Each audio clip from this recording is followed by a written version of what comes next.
오늘로써 고린도 전서를 마무리하게 됩니다. 고린도 교회의 이야기는 과거 이야기가 아니고 우리가 살아가고 있는 현대 교회의 이야기고, 그들의 신앙은 우리의 신앙의 모습이고, 또 고린도 교회가 회복되어져야 될 여러 가지의 것들은 우리 역시 회복되어야 될 과제들이다 생각이 됩니다. 그 어느 교회보다도 은사가 풍성했었던 교회, 다른 어떤 도시와 비교해봐도 고린도 교회는 매우 성장을 했었던, 지금의 용어로 말하면 엄청나게 부흥이 되었던 교회였습니다. 하지만 분열이 있었고 갈등이 있고 또 갖가지의 문제들 때문에 혼란스럽고 무질서하고 사랑도 무너지고 했었던 교회가 고린도 교회입니다.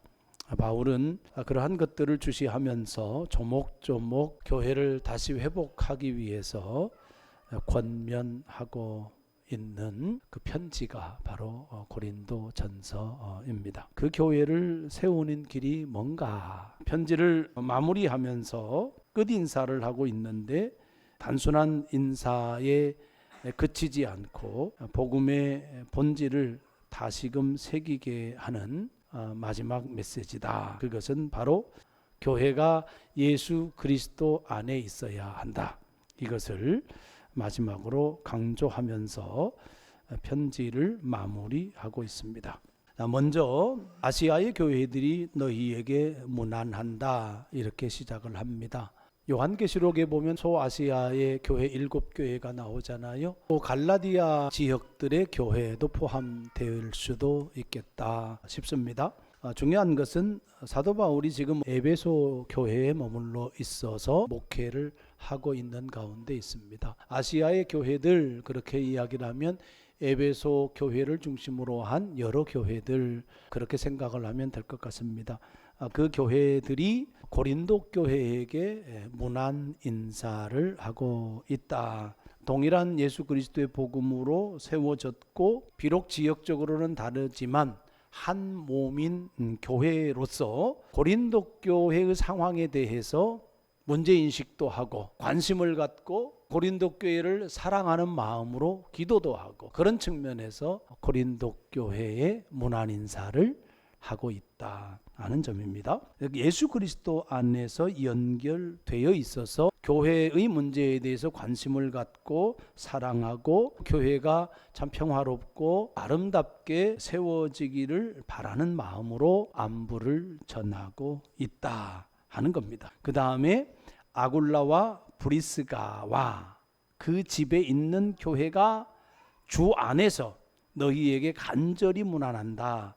이 아굴라와 브리스가는 유대인으로서 로마에 살았던 사람이에요. 글라우디오스 황제 때에 로마 칙명이 내려져요. 유대인들 추방령이 내려집니다. 아굴라와 브리스가가 고린도로 가요. 그 고린도에서 사도 바울을 만나게 됩니다. 공교롭게 직업이 같아요. 천막을 만드는 일입니다. 그 일을 하면서 세워진 교회, 그것이 바로 고린도 교회거든요.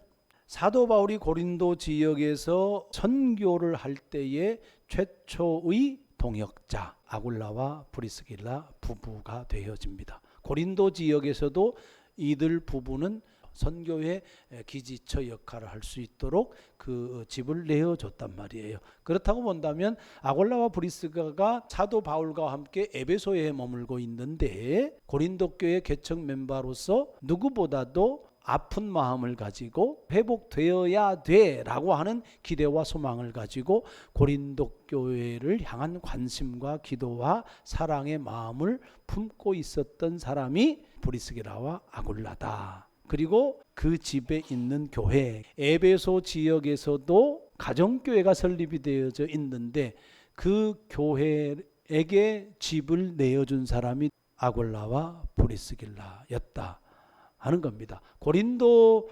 도시에서도 에베소에 머물고 있을 때도 교회에 집을 내주었던 사람, 그 교회에 두 부부만 있는 것이 아니라 성도들이 있었을 거 아니겠어요? 그 성도들과 함께 고린도 교회를 향하여서 문안 인사를 하고 있다는 말씀입니다. 그 다음에 모든 형제도 너희에게 문안한다.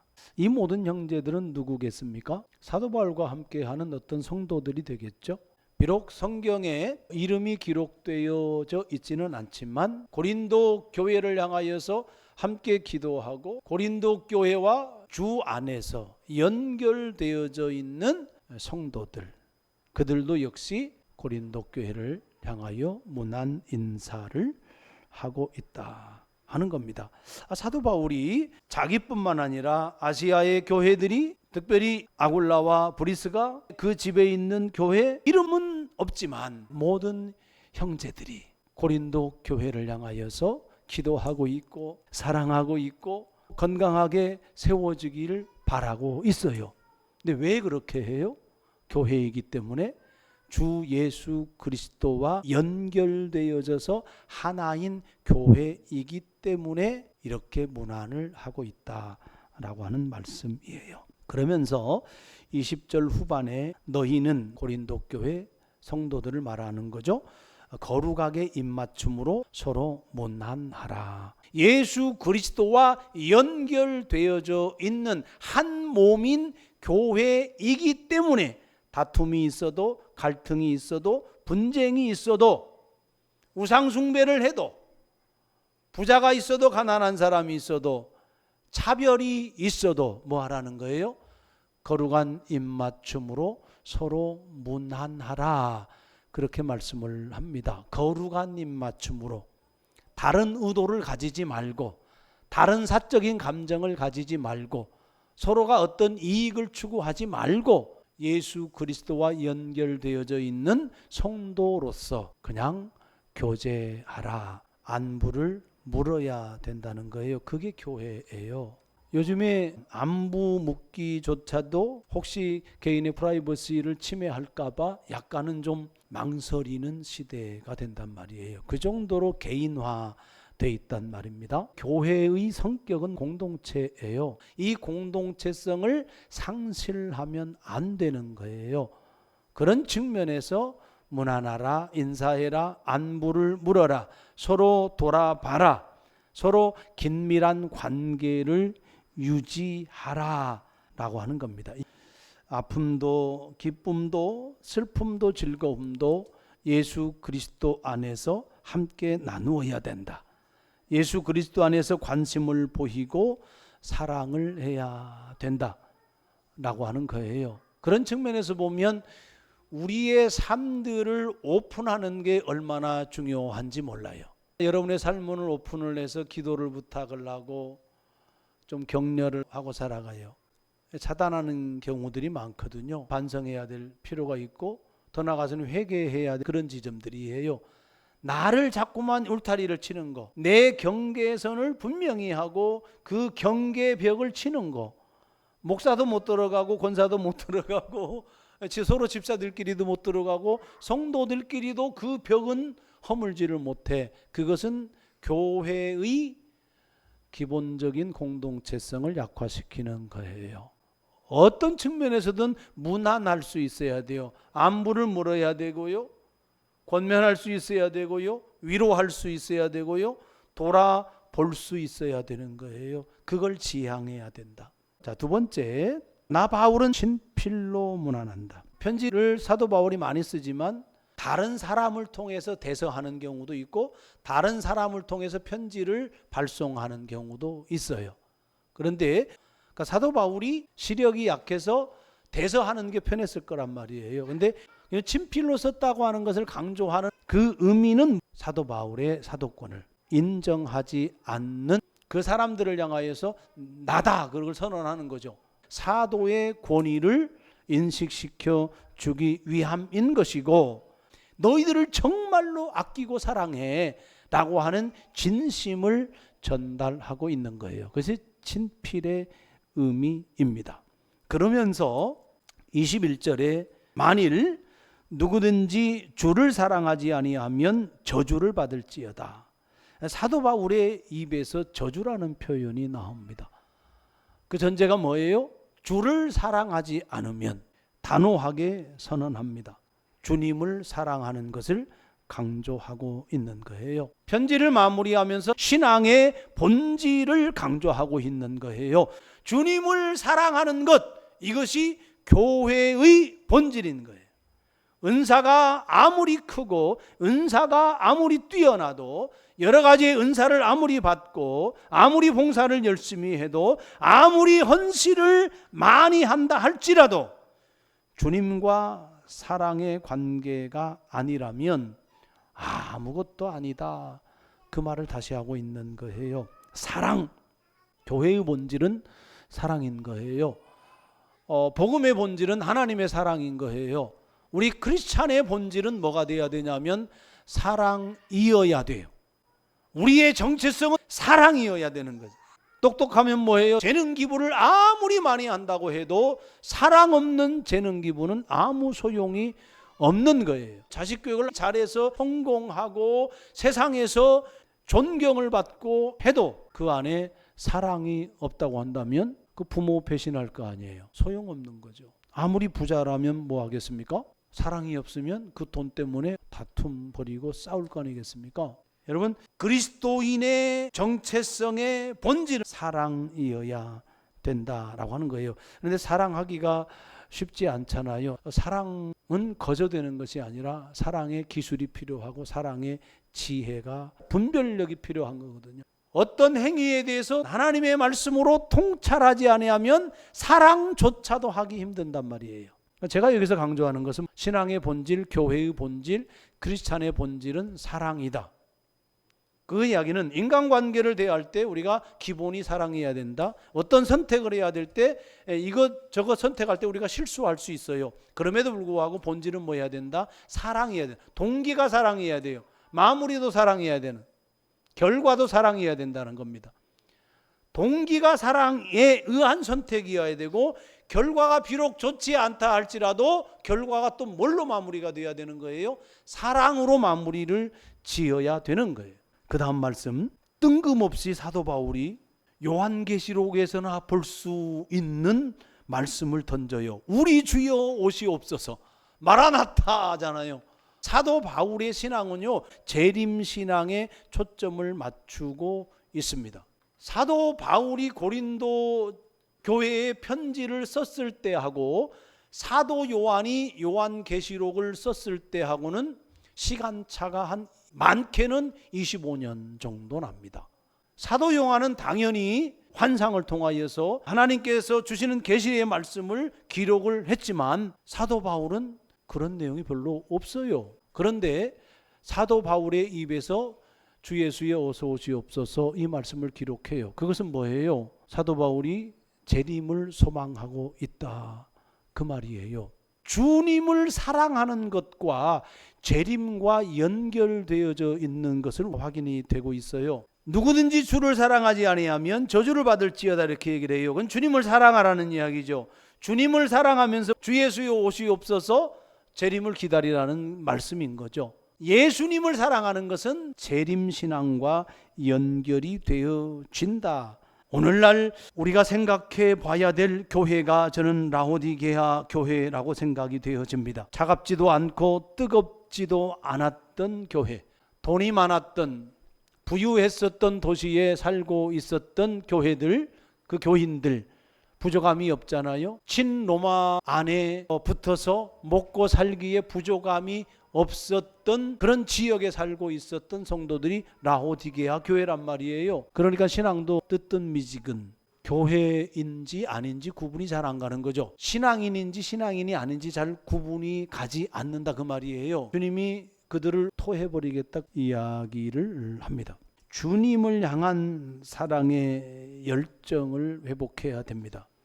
에베소 교회를 향하여서도 첫사랑을 회복해라. 그것이 하나님을 향한 사랑이지만 더 나아가서는 이웃을 향한 사랑이란 말이에요. 성도들을 사랑하고 가족들을 사랑하고 세상 사람들을 사랑하는 그 사랑을 회복해라.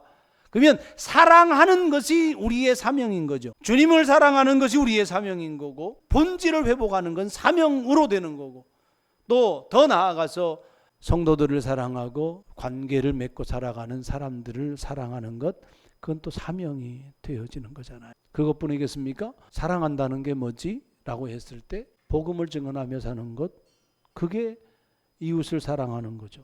우리가 세상을 사랑하는 게 뭐예요? 세상을 향하여서 복음을 증언하는 것, 그것이 세상을 사랑하는 거예요. 주님을 사랑한 열정은 재림을 소망하게 되어 있는데, 단순히 앉아서 재림을 소망하는 것이 아니라 그 하나님의 사랑을 회복하기 위하여서 우리는 그 사랑의 사명을 이 땅에서 감당하며 살아가야 된다라고 하는 겁니다. 마지막입니다. 23절, 주 예수 그리스도의 은혜가 너희와 함께하고, 1장 4절에 편지를 쓸 때 은혜로 시작을 해요. 주님의 은혜의 말씀으로 고린도 교회의 권면을 시작을 해요. 고린도 교회 안에 주님의 은혜가 흐려져 있다. 분열과 다툼 속에 어떻게 주님의 은혜가 보이겠어요? 다툼이, 분열이 있으니 그 은혜는 희미한 거예요. 은혜가 희미해지니 하나님과의 관계도, 주님과의 관계도 희미해지는 거고, 성도와의 관계도 희미해지는 거예요. 서신을 마무리하면서 다시 한번 주님의 은혜가 교회 안에 충만하기를 기원하고 축복하고 있는 겁니다. 여러분, 교회는 주님의 은혜가 있어야 됩니다. 여러분의 삶 속에 주님의 은혜를 얼마나 고백하고 살아가나요? 주님의 은혜입니다. 부부간에 주님의 은혜를 고백해 주는 거, 비록 안 좋은 일이 있어요. 그럼에도 불구하고 안 좋은 일을 어떻게 보느냐? 주님의 은혜의 관점으로 볼 수 있는 거잖아요. 예기치 않게 일어나는 많은 일들 가운데 우리가 겪어내야 될 만한 삶들이 얼마나 많아요. 어쩔 수 없이 감당해야만 하는 삶들이 얼마나 많아요. 근데 우리가 기도할 때 하나님 이런 일 안 일어나게 해주세요, 이런 일 없애주세요, 이런 기도를 많이 하거든요. 없어지던가요? 절대로 없어지질 않아요. 겪어내야만 하는 우리의 삶의 과제예요. 그러면 어떻게 우리가 그걸 대해야 되겠어요? 감당할 수 있는 믿음과 감당할 수 있는 담대함과 감당할 수 있는 힘을 달라고 기도할 뿐만 아니라, 하나님, 그런 게 은혜입니다. 이를 통하여서 더 담대해지고, 이를 통하여서 지혜로워지고, 이를 통하여서도 주님과 가까워지고. 고린도 교회가 그러잖아요. 수많은 문제투성이 속에 있지만 이런 것이 기회가 되어져서 주님의 은혜를 고백하고 주님의 은혜로 서로 연결이 되어진다고 한다면 그 교회는 정말로 아름다운 교회가 아니겠냐, 그 말인 거예요. 여러분, 교회라고 하는 게 그래요. 문제 없는 주님의 은혜, 이건 이상적인 거잖아요. 문제가 있어도 주님의 은혜가 있는 거예요. 갈등이 있어도 주님의 은혜가 있는 거예요. 문제 상황 속에서, 다툼 속에서, 분쟁 속에서 우리가 무엇을 중심을 놓고 보고 고백하느냐가 중요한 거라고, 주님의 은혜를 놓고 봐야 되는 거예요. 그래서 주님의 은혜가 흐르게 해야 되는 거예요. 그래서 여러분 상호 간에 주님의 은혜입니다. 주님의 은혜로 바라보자, 주님의 은혜로 해석해 보자 라고 하는 거예요. 이것이 교회뿐만이 아니라 어디로 가지고 가야 돼요? 여러분의 집으로 가지고 가야 돼요. 집에 가서 뭔가를 판단을 할 때 주님의 은혜의 눈으로 한번 바라보자, 주님의 은혜의 눈으로 한번 분별을 해보자, 주님의 은혜의 눈으로 한번 대화를 해보자. 너무나도 다른 거잖아요. 차원이. 습관 따라서 익숙한 것대로 판단하지 말고 주님의 은혜를 중심에 두고 바라보면 세상이 달라지게 돼요. 내 삶이 변하는 거예요. 순간적으로 변하는 거예요. 주님의 은혜의 눈으로 상황을 보고 또 사람을 보면서 살아가기를 주의 이름으로 축복합니다. 마지막으로 하나만 더 할게요. 너무나도 핵심적인 말씀, 24절의 말씀이에요. 나의 사랑이, 사도 바울이 고린도 교회를 얼마나 사랑하는지, 나의 사랑이 누구 안에서? 그리스도 예수 안에서 근데 사도 바울의 사랑은 결국은 누구의 사랑이에요? 예수님의 사랑, 주님의 사랑이잖아요. 주님을 향한 사랑이 사도 바울에 있기도 하지만 주님의 사랑이 사도 바울 안에 있는 거예요. 그 사랑을 가지고 고린도 교회를 세웠단 말이에요. 그리고 그 사랑하는 성도들이 지금 아파하고 힘들어하고 고뇌하고 번민하고 그렇게 있단 말이에요. 그 사랑이 너희와 함께 있었으면 좋겠어. 내가 너희를 얼마나 사랑하는 줄 아니? 교회를 세우고 고린도 지역을 떠나서 너희들을 바라볼 때마다 그러나 내 사랑은 너희를 향하여서 식지 않았어. 내가 있을 때도 너희를 사랑했지만 문제가 있고 많은 어려운 상황들이 내 귀에 들려오지만 그럼에도 불구하고 나는 여전히 너희를 사랑하고 있어. 그리고 앞으로도 계속 사랑할 거야. 너희들도 예수 그리스도 안에 있고 나 바울도 예수 그리스도 안에 있어. 그렇게 연결되어 있으니 사랑해야지. 그 말입니다. 여러분, 사랑이 있어야 합니다. 또 은혜가 있어야 합니다. 그것이 치유와 회복의 길입니다. 예수 그리스도의 십자가의 사랑, 그 사랑이 관계를, 공동체를 치유할 수 있다 하는 겁니다. 그러므로 오직 주님의 은혜 안에 뿌리 내려서 은혜를 고백하며 살아가라. 오직 예수 그리스도의 사랑 안에서 사랑하기로 결단하고 용기 내서 사랑을 실천하라 하는 말씀입니다. 말씀을 맺으면서 우리 모두는 예수 그리스도 안에서 서로 연결되어져 있는 교회임을 기억할 수 있기를 바랍니다. 신앙의 본질은 주님을 향한 사랑입니다. 우리의 정체성은 사랑입니다.